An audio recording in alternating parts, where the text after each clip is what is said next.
ইয়া কলবি, অশ্রুর উপারে লেখিকা উম্মে সুমাইয়া ইসলাম খাতুন। ইয়া কলবি, কেন এত নীরব তুমি? কেন গভীর রাতের আঁধারে অশ্রু হয়ে ঝরে পড়ো নিভৃতে?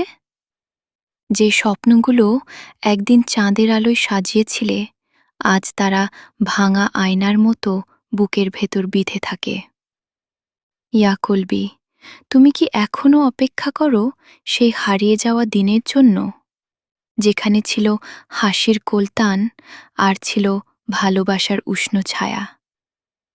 সময় তো অনেক দূরে নিয়ে গেছে, মানুষও বদলে গেছে পথের মোড়ে। শুধু তুমি আজও দাঁড়িয়ে আছো স্মৃতির পুরনো দরজার ওপারে। তবু শুনে রাখো ইয়া কলবি, প্রতিটি অশ্রুরও একটি শেষ আছে। দুঃখের দীর্ঘ রাত শেষে ভোরের আলো ঠিকই আসে। যে ব্যথা আজ তোমাকে কাঁদায়, সেই ব্যথাই একদিন শক্তি হবে। যে শূন্যতা আজ তোমাকে পোড়ায়, সেই শূন্যতাই রবের রহমত ভরে যাবে। তাই অশ্রু মুছে হাসো একটু, আকাশের দিকে তাকাও। অশ্রুর ওপারেই লুকিয়ে আছে নতুন স্বপ্ন, নতুন আলো। ইয়া কলবি, হতাশ হইও না কখনো, কারণ অন্ধকার যত গভীরই হোক, আলোর পথ ততটাই নিকটবর্তী।